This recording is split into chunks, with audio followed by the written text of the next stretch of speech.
బ్యాంకులకు కడితే వడ్డీకి సరిపోయింది తప్ప అసలు మాత్రం తీరలేదు కదా. నా నిరుద్యోగ యువకులకు 3,110 రూపాయలు ఇస్తా అని చెప్పిండు. 5 ఏళ్లలో సాధ్యం కాలేదు. మరి ఇదేనికే సాధ్యం కాకపోతే 1,00,000 రూపాయల 1,00,000 కోట్ల విలువైన డబ్బులిచ్చే దమ్ము ఇవాళ రేవంత్ రెడ్డి లేదని చెప్పి మనం చెప్పట్లేదు, ఆయన చెప్పిండు. లంకె బిందెలున్నాయని చెప్పి వచ్చినా, ఇక్కడికి లంకె బిందెలున్నాయని చెప్పి వచ్చినా, కానీ ఖాళీ కుండలో పెట్టినని చెప్తున్నాడు. ఎవరు చెప్తారు? నేను అడుగుతున్నా రేవంత్ రెడ్డి గారు, 5 దశాబ్దాలు దేశాన్ని పాలించింది మీ పార్టీ, 4 దశాబ్దాలు రాష్ట్రాన్ని పాలించింది మీ పార్టీ. కానీ తెలంగాణ ఆర్థిక వ్యవస్థ ఎట్లుందో నీకు చూడలేదా?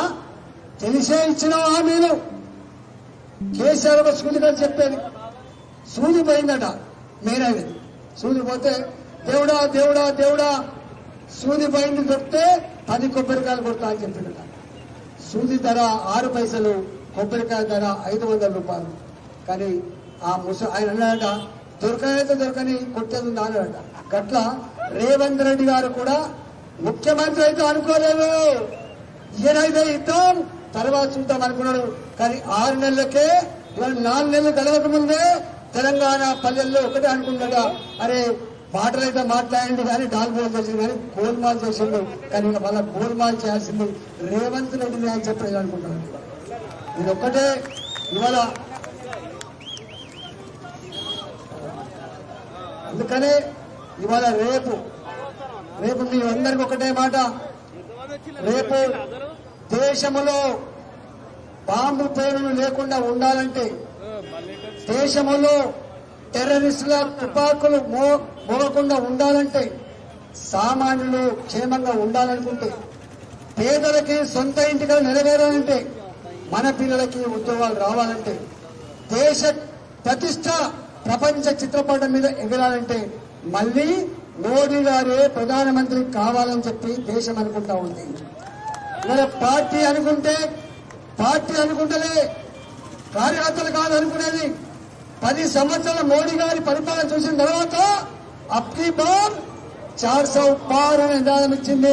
ఇవాళ రమేష్ అనే ఒకటే చెప్పబోతున్నా, ఇవాళ ఇక్కడ అక్కడ కాదు, ఎక్కడ కిందంత కదిలించినా ఇవాళ కమలం పువ్వు గుర్తుకు ఓటు వేయడానికి సిద్ధంగా ఉన్నారు. కాబట్టి వరంగల్ పార్లమెంట్ పరిధిలో ఉన్న మా కార్యకర్తలకు, మా నాయకులకు మళ్ళొకసారి వరంగల్ గడ్డ మీద ఎగిరే జెండా కాషాయ జెండాగా వచ్చే ఆస్కారం ఉంది. నరేంద్ర మోడీ గారు మల్కాగిరిలో తొలి శంకారామం పూరించిందానే తెలంగాణ ప్రజలు ఒకటే అనుకున్నారు, ఈసారి మాత్రం మోడీ గారికి ఆశీర్వదించాలని చెప్పి అనుకున్నా ఉన్నారు.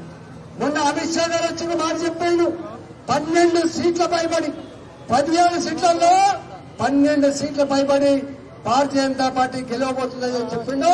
అది ఉత్తర చెప్పింది కాదు, ఇవాళ సర్వే రిపోర్ట్ల ఆధారంగా చెప్పిండు.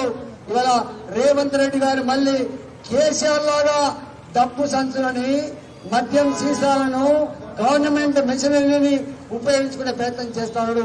కానీ ఆయన గుర్తుండాలి, డబ్బు సంచులు, మద్యం సీసాలు, నీ డాల్బోల్ మాటలు తెలంగాణ ప్రజల్ని నమ్మించలేవు.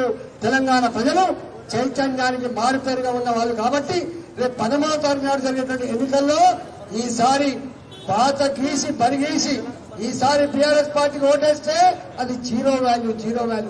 ఇప్పుడు ఆపరేషన్ లేకుండానే మోకాళ్లకు ప్లాస్మా ట్రీట్మెంట్. మీ ఆర్థోపెటిక్ సమస్యలన్నిటికీ రోబోటిక్ టెక్నాలజీ ద్వారా తక్కువ ఖర్చుతో శాశ్వత పరిష్కారం. ఫ్రీ కన్సల్టేషన్, ప్రతి ట్రీట్మెంట్ పై 20% డిస్కౌంట్. ఈ ఆఫర్ కొద్ది రోజులు మాత్రమే. త్వరపడండి. V9 hospitals 9281465842.